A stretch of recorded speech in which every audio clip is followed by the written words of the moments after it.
지난 시간에 이어서 보겠습니다. 하나님의 방식을 말씀드렸고 지난 시간부터는 이제 예수님의 방식 좀 다릅니다.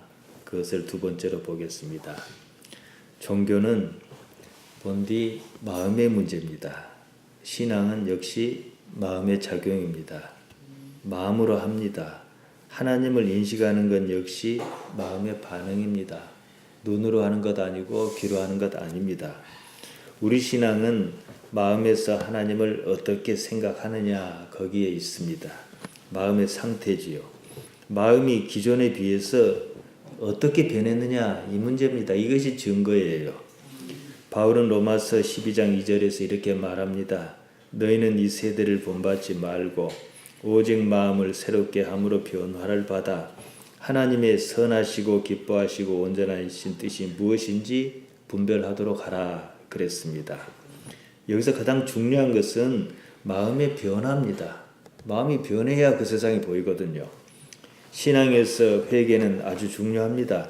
이것이 아니다 싶을 때 회개하라 그럽니다. 회개해야 한다고들 합니다. 회개하자 합니다. 회개는 다른 말 아니에요. 마음의 변화입니다. 메타노이아. 그 뜻입니다. 마음이 변하지 않고는 하나님을 알 길이 없습니다. 자기 자신을 내려놓지 않으면, 회개하지 않으면, 변하지 않으면 하나님을 알 만한 다른 도리가 없습니다. 사람은 하나님을 마음으로 인식합니다. 마음으로 본다 그 말입니다. 마태복음 5장 8절입니다. 마음이 청결한 자는 복이 있나니 저희가 하나님을 볼 것이며, 청결한 마음은 하나님을 아는 마음입니다. 예수님을 믿지 않는 사람과는 무엇이 달라야 합니다. 그런 차별이 있느냐 그거예요. 지금 구분이 쉽죠. 교회 나온 사람 안 나온 사람 이렇게 구분하면 되니까. 그러나 일상의 삶에서 그 구분이 가능하겠느냐 이겁니다. 서울에나 이런 데 가면은 시내버스나 지하철에 수많은 사람이 있습니다. 아마 거기서 교회 다닌 사람 손들어 보라 하면은 상당히 많이 손을 들 거예요. 국회의원 중에도 교회 다닌 사람이 생각보다 많습니다. 그런데 우리가 볼 땐 차이가 없어 보여요. 사람을 접촉하다 보면 저 사람은 무엇이 좀 다르다 그런 것이 있어야 합니다. 당장은 몰라도 계속 접촉하다 보면 그런 뭔 다른 게 있어야 하는 거거든요. 그런 것이 없다는 겁니다. 스스로 교회 얘기를 하기 전에는 그가 교회 다닌 사람인지 아닌지 알 도리가 없습니다. 뭐 예수님 입에 달고 살라는 얘기가 아니에요. 삶이 어떤 지향하는 바가 예수님이 누군지 몰라도 하나님 누군지 몰라도 옆에 사람이 뭔가 다르다는 것을 알 수 있을 정도여야 한다 그 말입니다. 그 말은 그의 삶에 능력이 없다는 것입니다. 사는 모습이 똑같아요. 똑같이 이기적입니다. 남을 배려하지 않아요. 돈을 밝히고 권력을 줬습니다. 딱 구분이 가는 것은 주일은 쉽니다. 이 문구밖에 없어요. 그 말고는 구분할 다른 것이 없어요. 근본적인 것은 뭐냐? 마음의 변화가 없다는 거예요. 교회 다니는 것이 예수님을 믿는 것은 아닙니다. 예수님 믿기 위해서 교회 다닙니다. 그러면 예수님의 말씀에서, 예수님이니까 예수님의 말씀에서 방법을 찾아야 하는 거예요. 우리는 예수님께서 우리를 구원하러 이 땅에 오셨다고 합니다. 우리 죄를 담당하시고 고난 당하셨다고 말합니다. 그 때문에 십자가를 지셨다고 합니다. 그럼 뭐합니까? 자신은 예수님을 따를 생각이 없는데 말이에요. 하나도 변하지 않았습니다. 결국은 뭡니까? 예수님만 고난 당하시라는 거예요. 예수님만 십자가 지시라는 겁니다. 무엇 때문에 그러셔야 했는가에 대해서는 크게 생각하지 않습니다. 그리고 무엇 때문에 예수님께 십자가 지셨습니까? 그럼 나의 죄 때문에 하고 끝내버려요. 예수님께 십자가의 고난은요, 사람의 아들로서 당신 자신을 버리신 선택의 사건이었습니다. 하나님 때문에요. 우리식으로 하면은 하나님 때문에 해야 하는 일도 있고 하나님 때문에 못한 일도 있고 뭐 그런 게 있어야 한다는 거예요. 하나님 나라라는 가치 때문에 그런 선택을 하실 수밖에 없었습니다. 모르고 진 거 아니시잖아요. 우리에게는 이러한 사실 인식이 우선입니다. 그런 거 모두 외면해버리고 그냥 나의 죄 때문에 하고 슬쩍 비껴갑니다. 예수님께서 나의 죄로 인해서 돌아가셨다가 부활하셨으니까 나는 죄 없다. 이것을 교리 비슷하게 삼는 데도 있지 않습니까? 기본적으로 고난은 예수님만 당하시는 것이라는 이해가 깔려 있어요. 내가 할 일은 없다. 그러면 구원인 줄 압니다. 나는 예수님을 믿는다. 그러니 내게는 죄가 없다. 그런 논리입니다. 정말로 예수님을 믿는다면 그 말 맞습니다. 문제는 정말로 예수님을 믿는 것이냐 이거지요. 교회 잘 다니니까 기도할 때마다 예수님 이름으로 기도하니까 그런 식입니다. 실제 중요한 삶의 변화는 없습니다. 예수님을 믿는다는 것은 예수님과 같은 생각으로 같은 방식으로 세상을 사는 것입니다. 그러니까 예수님의 말씀을 깊이 생각해야 해요. 그 말씀을 우리 삶에 적용이 가능하면 우선 쉽지만 그러지 못한 경우가 있더라도 생각을 깊이 해야 해요. 그래서 방법을 찾아야 하는 것입니다. 우리가 못하실 일을 말씀으로 주시지는 않았을 테니까 말이죠. 예수님과 똑같은 마음으로 세상을 살겠다 그것입니다. 예수님을 따르겠다는 말입니다. 마태복음 8장 34절입니다. 무리와 제자들을 불러 이르시되 아무든지 나를 따라오려거든 자기를 부인하고 자기 십자가를 지고 나를 좇을 것이니라. 그러니까 예수님을 따르려면 예수님을 믿는다 그러면은 1차적으로 자기 부인이 최우선적인 일입니다. 자기를 인정하지 않는 것입니다. 십자가조차도요 자기를 부인한 결과물입니다. 자기를 부인하지 않는데 어떻게 십자가를 집니까?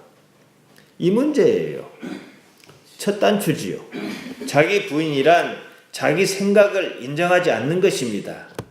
생각은 관념입니다. 이 관념이란 말이 두 가지로 쓰입니다. 하나는 볼관자를 쓰기도 하고 생각은 물론 생각 염자입니다. 염자는 그 다음에는 그 관계할 관자를 쓰기도 합니다. 그러니까 생각은 볼관자 관념인데요. 관념을 만듭니다. 세상을 보는 어떻게 보는가 그 기준을 말합니다. 이런 구조입니다. 관념은 여기서 이제 관계하는 관자입니다. 관념은요 생각에 끌리는 것입니다. 마음이 생각이 끌려요. 그러한 자기 관념, 그 생각을 진리라고 믿는다는 것입니다. 그것이 결국은 마음에 어떻게 볼 것인가 하는 관념으로 자리 잡습니다. 자기 관념이 옳다는 거예요. 자기 부인은 바로 그러한 관념, 자기가 생각하는 그 관념을 포기하는 것이에요. 간단히 말씀드리면 자기 생각을 인정치 않는 거예요. 자기 생각을 인정 안 하는데 싸움이 있을까요? 없어요. 자기 생각을 인정 안 하는데 무슨 불만이 있겠습니까? 우선 이건 지나치게 극단적인 표현이긴 합니다만 그러지 않습니까? 우리가 흔히 믿음이라고 말하는 그것은요 사실은 자신의 관념, 자기 생각을 믿는다는 거예요. 이거 잘 이해하셔야 해요. 자기 마음에 형성된 관념, 자기가 어떻게 보는가 하는 거죠. 자기 기준, 그것을 믿는 것이 믿음인 줄 안다는 것입니다. 그 때문에 정작 믿어야 할 것은 믿지 않습니다. 자기가 믿고 싶은 것을 골라서 믿는 거죠. 우리가 기도할 때 흔히 말합니다. 물론 염원이 간절하니까 그럴 수는 있겠습니다만은 무엇을 주실 줄로 믿습니다 하고 기도합니다. 믿어야 할 것은 이미 정해놨어요. 그것을 믿음이라 생각한다는 거예요. 내가 바라는 그것을 하나님께서 원하는 것이면은 믿음일 수 있겠지요. 그것은요 아무튼 자기 생각입니다. 자기가 바라는 것입니다. 하나님의 생각이 아닙니다. 우리 신앙의 기본은 사람이 자기 생각을 버리고 하나님의 생각을 따르는 것입니다. 자기 생각을 믿는 믿음 때문에 하나님의 생각을 모두 무시합니다.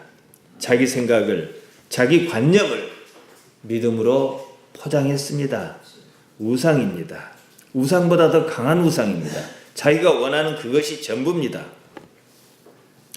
박근혜 전 대통령 탄핵 사건 때였습니다. 특히 교회에서는 탄핵을 반대하며 기도하는 사람이 있었습니다.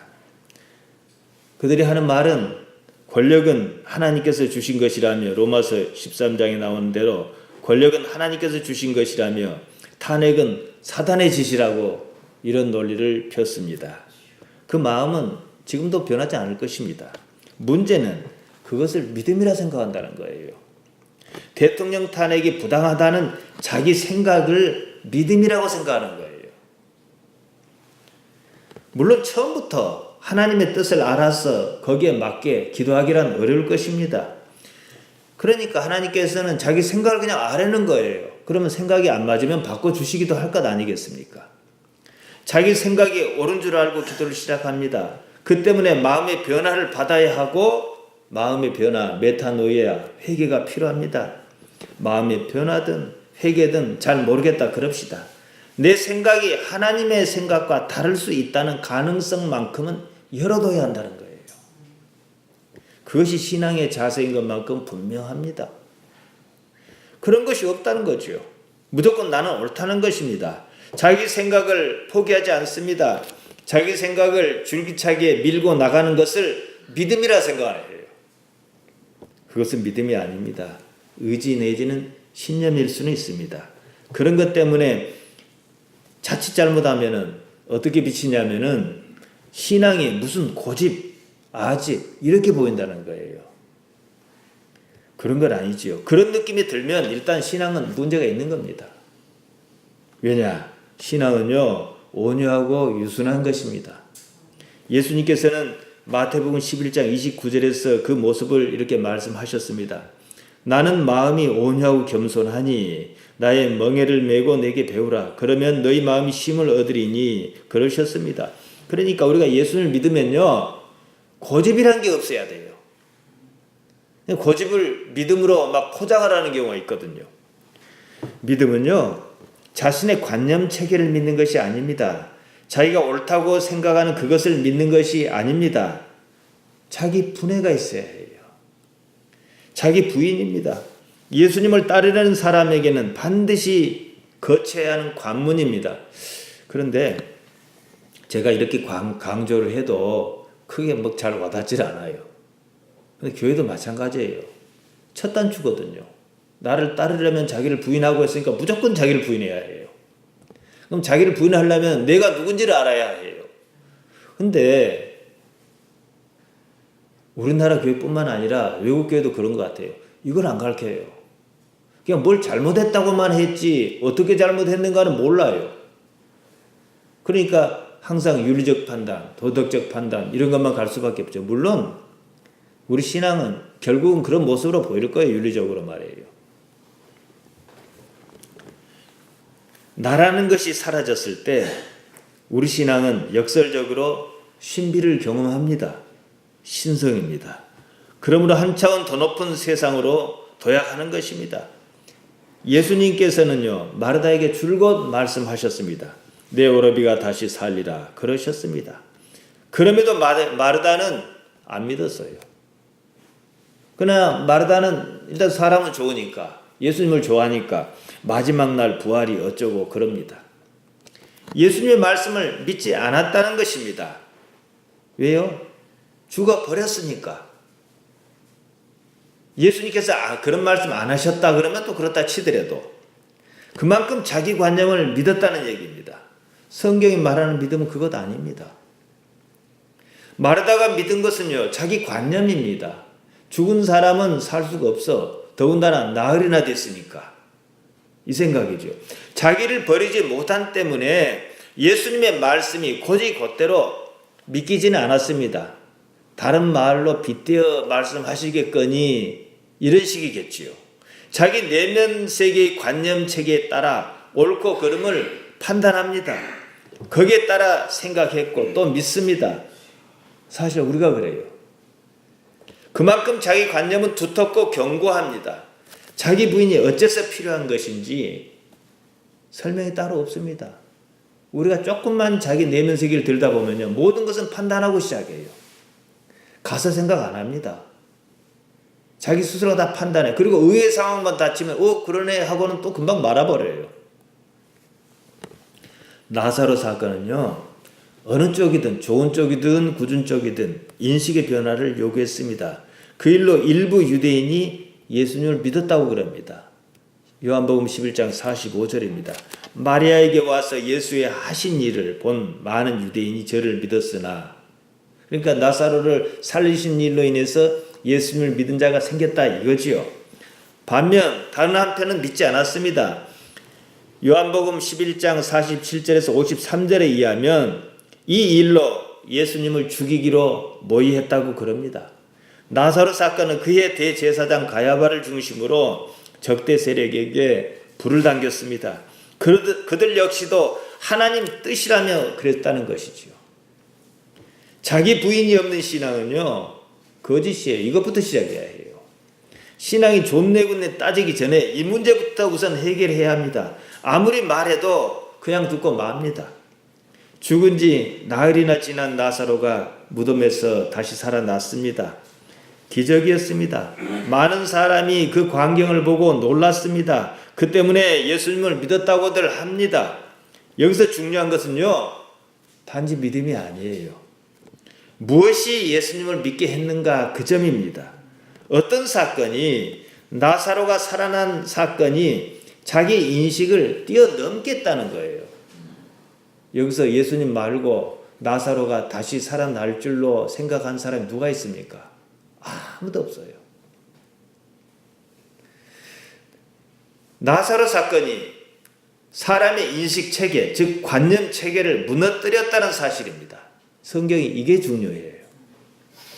우리 신앙에서요, 기적의 의미는 그겁니다. 어떻게든 내가 무너져야 하는 거예요.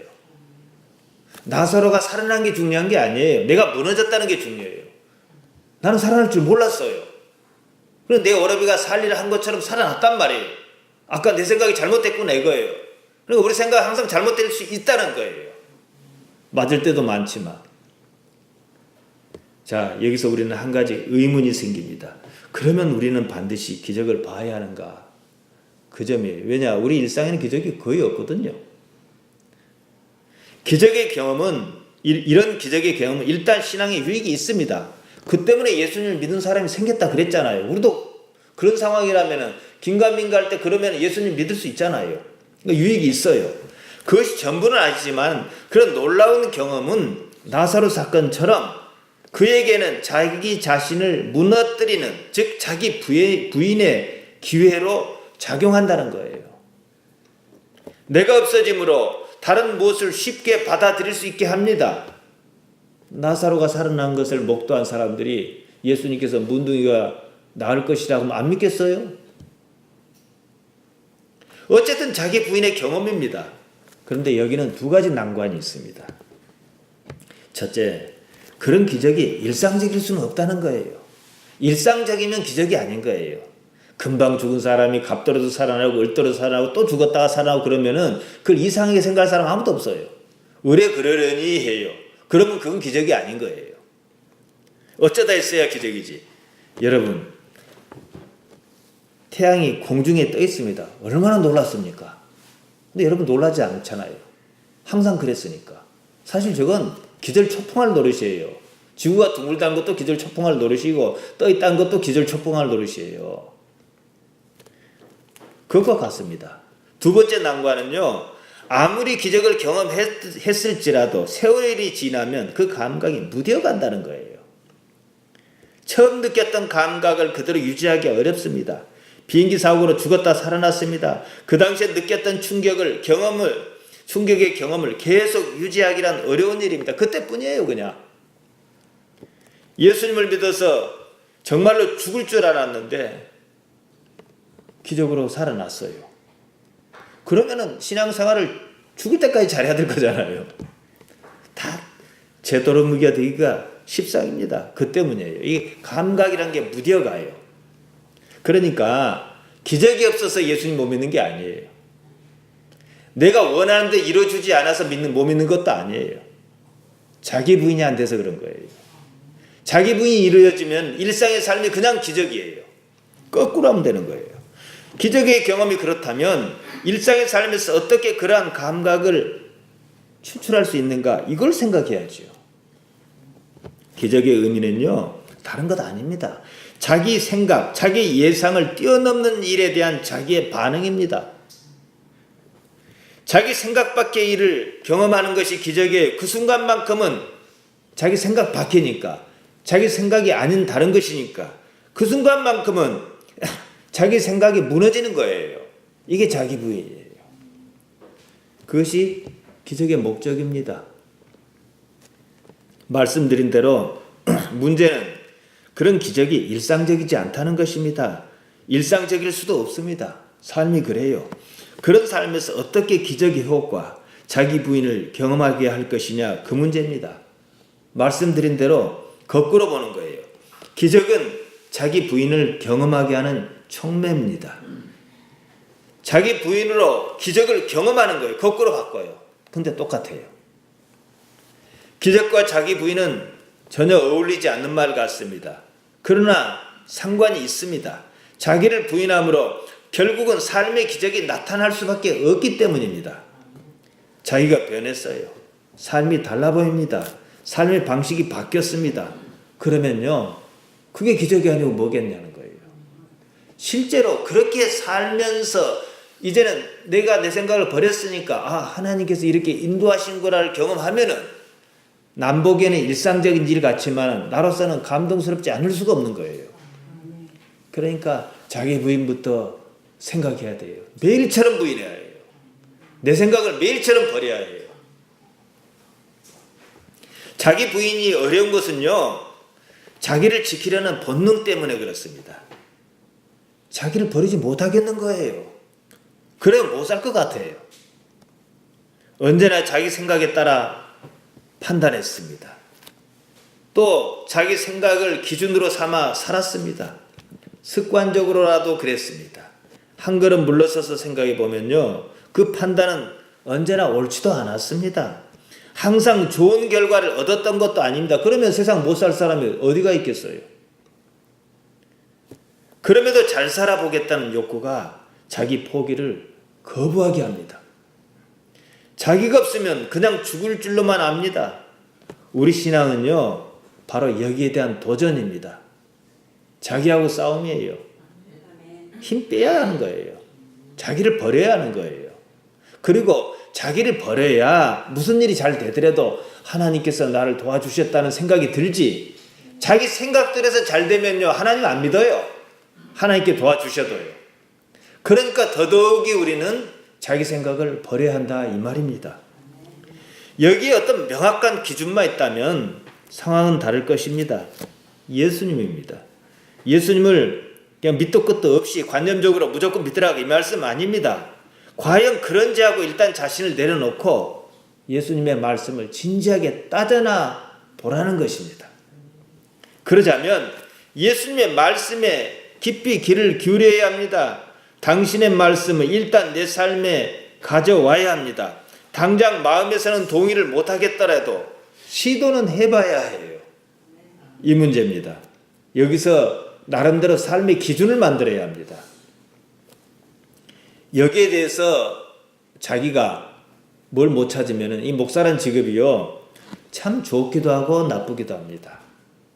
좋은 점은 항상 자기가 믿는 것을 전해야 하잖아요. 자기가 믿도 않고 전하면은 이게 나쁜 점이에요. 이러면 이제 사꾼처럼 기술적으로만 해요. 못 믿는 것을 대충 교회를 세우는 것을 어떻게 한단 말이에요. 그러나 좋은 점은요, 반드시 자기 확신을 찾아야 해요. 이건 좋은 점이에요. 대개는 자기 방식대로 할 것 다 해보고는 예수는 믿겠다 그럽니다. 달리 방법이 없다는 사실을 안 때문입니다. 신앙생활을 그럭저럭 하며 세월만 보내는 경우가 있습니다. 두 가지 경우인데요. 하나는 삶에 대해서 한 번도 진지하게 생각하지 않은 경우입니다.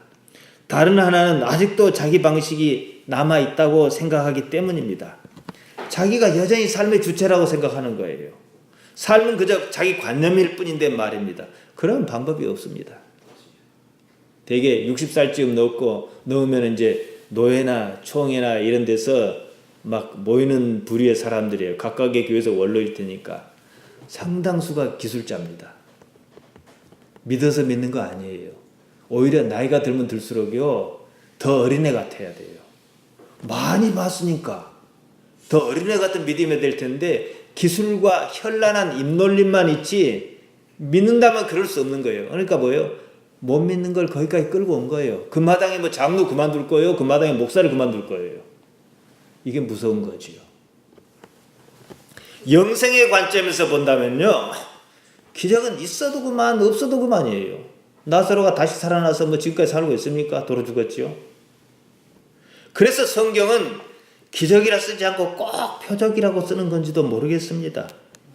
원어로 표적은 세메이온입니다. 영어로 사인이 무슨 표시다 이 뜻이에요. 기적이란 말이 없는 것도 아니에요. 단어가 두 가지가 있습니다. 하나는 테라스고 하나는 다우마인데요. 테라스는 요한복음 4장 48절, 사도행전 2장 43절 등 16차례 나옵니다. 근데 우리 성경에서는 이 표적, 실제 기적과 구분하기 위해서 경이, 전조, 징조, 기사 이런 식으로 번역했어요. 테라스를 말해요. 다우마란 말은 딱 두 번 나와요. 고린도후서 11장 14절과 계시록 17장 6절인데 놀랄 만한 일. 그 놀랄 만한 일이 기적이 아니고 뭐겠어요. 그러니까 좀 비껴서 번역을 했어요. 우리 성경은 대부분의 기적, 특히 신앙적인 기적을 기적이라고 하지 않았다는 사실이에요. 그러니까 이 성경 기자들이 어떤 의도가 있었느냐를 우리가 읽을 수 있어야 해요. 표적이라 했어요. 무슨 표적? 하나님 나라에 대한 표적 이 말이에요. 무엇을 가리킨다 이거죠. 목표로 삼는 대상이 따로 있다는 거예요. 나사로가 죽은 지 나흘 만에 다시 살아났어요. 그런데 예수를 믿는 사람도 없고 아무런 변화도 없었다 그러면은 세메이온이라고 표적이라 쓰지 않았을 거예요. 성경 기자들, 요한이라 이런 사람이. 그러면 테라스라 쓸 거예요. 놀랄만한 일 이러고 말았을 거예요. 그러니까 나사로가 다시 살아나는 일은 살아나는 것 자체가 중요한 게 아니라 이거예요. 그것으로 인해서 예수님의 말씀을 믿게 하고 영혼을 지향하게 하려는 의도, 표시 이거란 얘기죠. 그러니까 우리 삶에서 나타나는 기적도 마찬가지예요. 내가 예수님에 의해서 뭔가를 경험했다면은 거기서 끝내면 안 되는 거예요. 그러면은 그건 기적으로 끝나는 거예요. 이게 무슨 표시여야 해요. 나사로 사건은 일단 기적입니다. 하나님의 능력입니다. 그 기적이 그 자체가 목적이 아니라는 사실을 분명히 하고 싶었던 것입니다. 그런 일이 왜 나타나야 했는가? 그 일이 지향하는 바가 무엇인가 하는 것이 더 중요했다 이 말입니다. 그래서인지 우리도 그렇습니다만 예수님을 처음 믿을 때는 자기 생각에는 기적이라 할 만한 일이 더러 많이 나타나요. 신앙을 깊어가면 갈수록 그런 일이 잘 생기지 않습니다. 대개는 이런 차이를 이해하지 못하고 신앙적 무기력증에 빠집니다. 더군다나 옛날에는 아무리 기적을 경험했어도 그냥 기억은 자꾸 흐려가거든요. 처음 사랑을 잃어버리는 것이에요. 계시록 2장 4절에서 에베소 교회가 그랬습니다. 예수님에 대해서 부정은 못하겠지만 그렇다고 긍정도 못하는 삶을 삽니다. 기술자로 사는 거지요. 지난 시간에도 말씀드렸듯이 실제적 무신론, 현실적 무신론에 빠지는 겁니다. 믿는 것도 아니고 그렇다고 안 믿는 것도 아닙니다. 예수님을 죽인 사람은요, 하나님을 믿지 않는 사람이 아니었습니다. 대제사장들이었어요. 이게 뭡니까? 자기 생각을 믿었지요. 예수님의 말씀을 믿은 게 아니라 말이지요. 하나님을 믿는다는 사람이 오신 하나님을 죽였습니다. 이와 같은 일이 지금 시대에도 그대로 있습니다. 다들 예수님을 믿는다고 하면서 자기 생각으로 얻을 유익만 생각합니다. 모든 시끄러움이 여기서 발생합니다. 이것이 바울이 디모데후서 3장 5절에서 말한 대로 경건의 모양만 있지 능력은 부인하는 일입니다. 그 차이를 구분할 줄 안다면 대단히 희망적입니다. 여러분이 과거에 신앙 안에서 은혜를 받았다면 그때를 한번 생각해 보십시오. 예수님을 처음 믿었을 때 세상이 달라 보였습니다. 기적이 나타난 순간에는 다른 데 눈을 팔 겨를도 없었습니다. 이것으로 다 된 것 같았어요. 이런 세상이 있다는 것을 모르고 살았구나 싶었어요. 세월이 지나면서 감동도 줄어들고 기적도 줄어들고 강도도 줄어듭니다. 여기서는 한 걸음 더 나아가야 해요. 도약해야 해요. 그러지 못하고 안주하면요, 아무것도 아니고 그냥 왔다 갔다 하고 기술적인 것만 늘어납니다. 그래서 교회가 본의 아니게 친교 모임이 될 수밖에 없는 쪽으로 가요. 기적의 목적은요, 영원한 세상이 있다는 것과 그 세상이 예수님으로 말미암아 도래했다는, 하나님의 나라가 도래했다는 사실을 알리기 위한 것이었습니다. 말이 잘 통하지 않는 사람에게 기적은 효과적인 도구였습니다. 요한복음 17장 3절은 이렇게 말합니다. 영생은 곧 유일하신 참 하나님과 그의 보내신 자 예수 그리스도를 아는 것입니다. 영생은 예수 그리스도를 아는 것이라 그랬습니다. 기적이 아닙니다. 사람은 처음부터 예수님을 알려하지 않습니다. 예수님으로 말미암아 나타난 무엇? 기적으로 인해서. 기적은 뭡니까? 나의 예상을 뛰어넘는 거예요. 나의 생각 밖의 일이에요. 그걸 경험함으로 인해서 본질인 예수님을 알아가려는 거예요. 기적은 영원한 세상을 열어보이기 위한 이를테면은 시선 끌기라는 거죠. 제가 지난 시간에 시장통의 약장소를 예를 들었습니다. 좋은 약을 소개하는 어떤 약장수가 있었습니다. 그는 실제로 자기가 만든 좋은 약이기 때문에 지금은 이제 여러 가지로 법으로 걸리는 게 있었지만 옛날에는 조약이 상당히 많았습니다. 실제로 자기가 만든 좋은 피부약 같은 거 이걸 돈도 돈이지만은 많은 사람에게 나눠주고 싶었습니다. 군중이 잘 모이질 않는 거 아무리 좋다 해도 안 믿는 거예요. 그러니까 안 되겠다 싶어서 이제 원숭이 쇼도 등장하고 마술도 등장하고 이런 거예요. 그런데 마술이 끝나기가 무섭게 다 자리를 뜨는 겁니다. 별것이 없다는 자기 판단에 따라 그랬겠지요. 그렇다면 본질을 못하는 거지요. 약장 속에서 마술만 기대한다면 그것 역시 본질과 거리가 먼 것입니다. 많은 신앙이 그래요. 신앙에서 기적을 보려고만 합니다. 잘 사는 기적 말이에요. 그것이면 다 끝나거든요. 오로지 그것만 목적입니다. 입으로는 영생을 말합니다. 영생이 무엇인지 어떻게 가능한지에 대해서는 관심이 없어요. 영생은요 오래오래 사는 거 아니에요. 시간 자체가 없어져요. 몸이 없으면 시간이 없어요. 그런데 거기에 대해서는 묻는 사람이 없어요. 천국 가서 뭐하고 살래? 얼마나 지루하겠어요 그렇게 살려면. 좋은 것도요 한두 번이에요. 언제나 당장 자신의 욕구를 충족시키는 데에만 관심이 있습니다. 그것은 아무리 세상을 이롭게 하는 일이라 할지라도 세속적인 가치에 지나지가 않습니다. 약장수가 자신에게 꼭 필요한 약을 파는 경우가 있어요. 옛날에는 피부병이 많았단 말이에요. 고질적인 무좀이라든가 이런 거 하면은 전에 그 장나라 왔던 약장수가 참 약이 잘 듣던데 싶어요. 그럼 그 약장수를 기다려요. 일부러 장날을 오기를 기다립니다.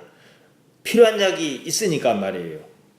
그러면 그 사람에게는 원숭이 쇼고 마술이고 의미가 없어요. 약이 중요해요. 다시 말씀드려서 우리에게 기적이 중요한 게 아니에요. 엄밀히 말씀드리면은 약이 중요해요. 영생의 약. 크게 보면은 기적은요 재미거리에 불과해요. 더 나은 세상을 소개하기 위해서, 완전한 세상을 가르쳐주기 위해서, 하나님께서 어떻게 살아계시는가를 보여주기 위해서 관심을 끌기 위한 것입니다. 영생은 그 가치를 아는 사람의 것입니다. 밭에 감추인 보화가 그렇듯이 말이에요. 마태복음 13장 44절입니다. 천국은 마치 밭에 감추인 보화와 같으니 사람이 이를 발견한 후 숨겨두고 기뻐하여 돌아가서 자기의 소유를 다 팔아 그 밭을 샀느니라. 아는 사람이 그렇게 하죠. 천국은 아는 사람의 것입니다. 우리 각자의 삶에 천국이 감추인 채로 있다는 것입니다. 그걸 발견해야 합니다. 사실 기적을 경험하자고 세상 사는 것 아닙니다. 다른 무엇이 있을 것입니다. 그 이치를 알아보겠다고 예수님을 믿겠다고 그럽니다. 교회 나옵니다. 따라서 우리 신앙은 언제까지나 그런 데만 머물러 있게 하지 않습니다. 기적은 어떤 과정에서 잠시 동안만 필요한 것입니다. 예수님을 믿어서 그래 요새는 뭐예요? 의료기술이 많이 발달해갖고 예수님보다도 병원 의사가 더 잘낫게 하는 수가 많아요. 예수님 믿어서 병 고침을 받은 사람도 있고 죽었다 살아난 사람도 있습니다. 엉망진창이 되어버린 삶이 제자리 찾은 경험도 한 사람도 있습니다. 시간이 지나면서 언제 그랬냐는 듯 싶습니다. 그때 가졌던 감격은 때로 마치 그런 일이 없었던 것처럼 과거 일로 빨려들고 맙니다. 처음 가졌던 감동은 사라지고 그냥 그럭저럭 삽니다. 이 시점에서 우리는 방향을 전환해야 합니다. 왜 나에게 그런 일이 있었던 것일까 하고 마땅히 의문을 품어야 합니다. 기적은 처음 예상과는 달리 전혀 다른 방향을 가리킵니다. 신앙은 예수님께서 이끄시는 내 생각과 다른 목적을 추구하게 하고 그것을 갈급하게 하는 그런 것입니다. 거기에는 그때 경험했던 기적보다도 더 크고 분명한 가치가 있습니다. 바울이 고린도전서 13장 11절에서 이리 말했습니다. 내가 어렸을 때에는 말하는 것이 어린아이와 같고 깨닫는 것이 어린아이와 같고 생각하는 것이 어린아이와 같다가 장성한 사람이 되어서는 어린아이의 일을 버렸노라. 아멘. 나중에는 뭡니까? 이제는 내가 한 번도 가본 적이 없지만은 하나님과 동행하고 하나님으로 인한 영원한 세계가 나름대로 그림이 생기는 거예요. 언제까지나 어린아이의 일에 머물러 있을 수 없습니다. 과거에 경험했던 기적은 어린아이의 일에 지나지 않습니다. 사람이 성장하면요, 거기에 합당하게 행해야 하고 기대할 것을 기대해야 합니다. 사람은 나이가 드는 것을 좋아하지 않습니다. 여러분 나이 드는 걸 좋아하셔요? 안 좋아하잖아요. 늙지 않게 보이려고 돈 있는 사람들은 보톡스도 맞고 뭣도 맞고 막 그럽니다. 그러니까 여성 장관이 감옥에 가니까 얼굴이 확 달라져 있는 거예요. 그 상당히 돈을 많이 들여갖고 요거 했답니다. 근데 감옥에는 못 하니까. 뭐 어쨌든 그런 것은 뭐 나쁜 건 아니에요. 능력 되면 뭐 하는 거 좋습니다. 충분히 이해합니다.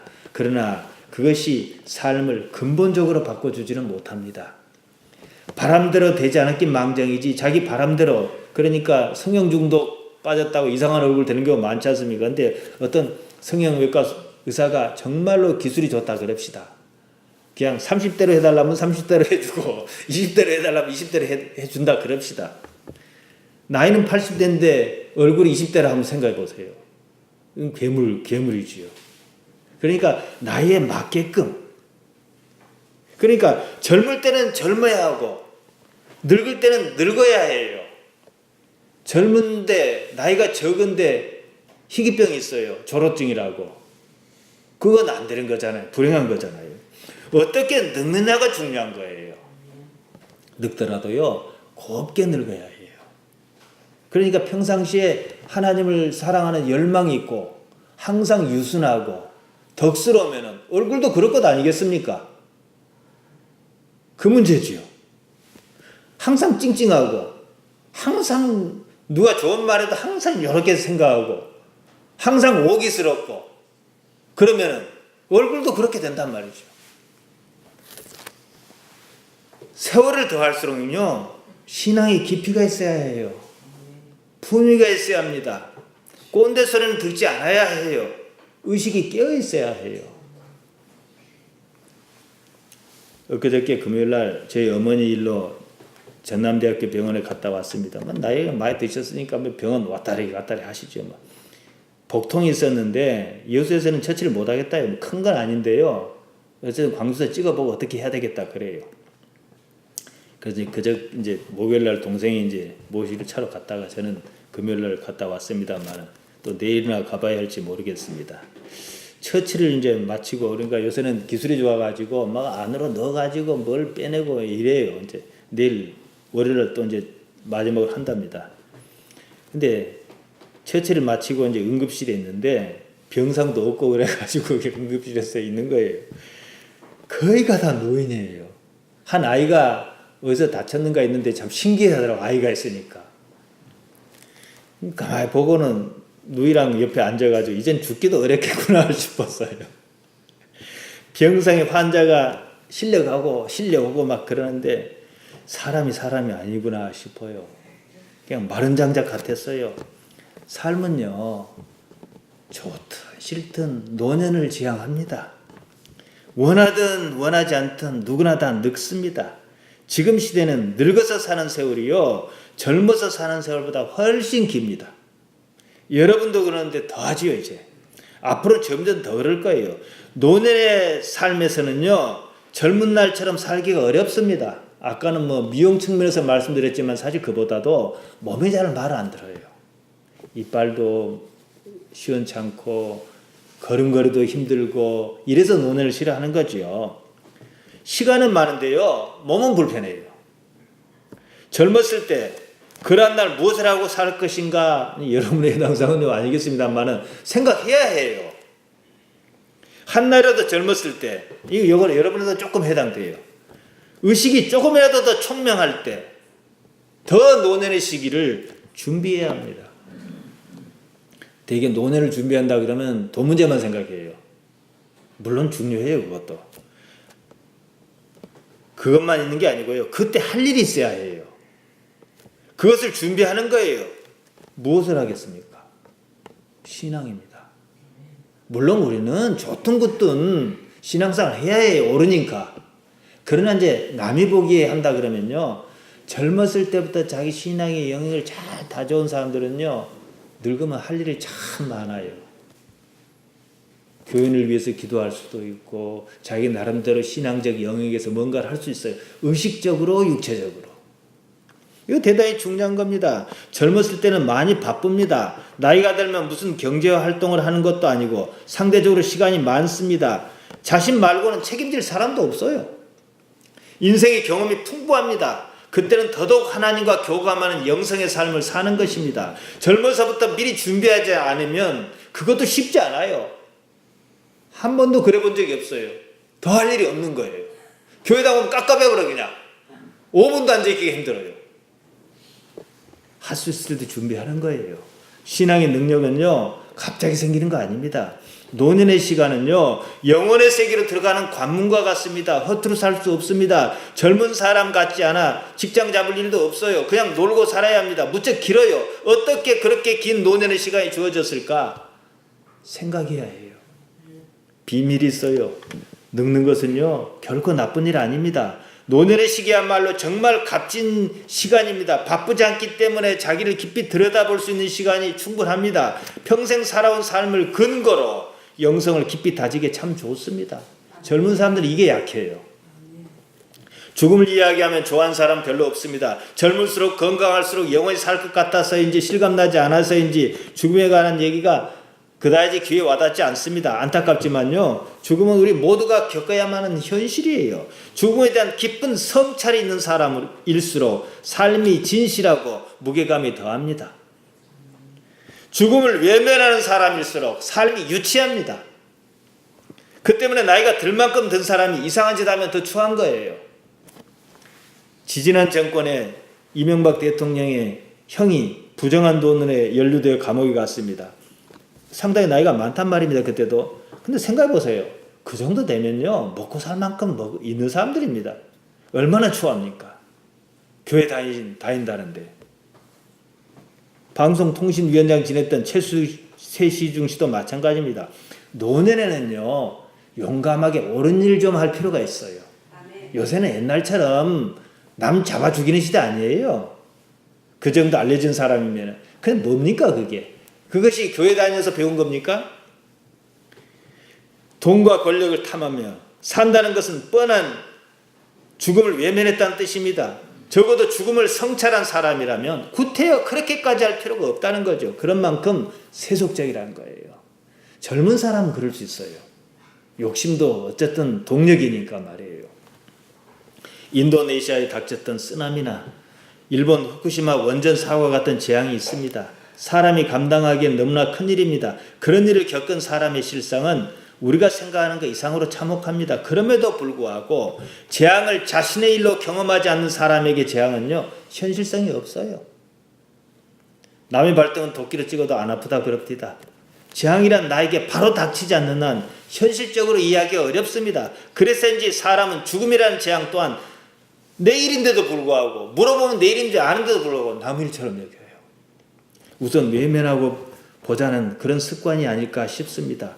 죽음에서 고개를 돌리지 말아야 합니다. 특히 노년의 기간은 그 사실을 상기하는 가장 중요한 기간입니다. 우리 기독교는 죽음의 실상을 말하는 종교입니다. 영성은 죽음을 실감함으로 생기는 거룩한 지각입니다. 그 다음 어떠할 것이냐는 의문을 마땅히 가져야 합니다. 오늘날 우리 모두는 몸을 버려야 하는 순간을 만날 것입니다. 지금까지 나는 몸과 함께 해왔습니다. 이후로는 몸을 벗은 나로 살아야 합니다. 죽음을 맞이하는 그때가 나라고 하는 실제 존재의 의식 수준일 것입니다. 본질에 납니다. 바로 그것이 영원한 세계의 나의 의식 수준입니다.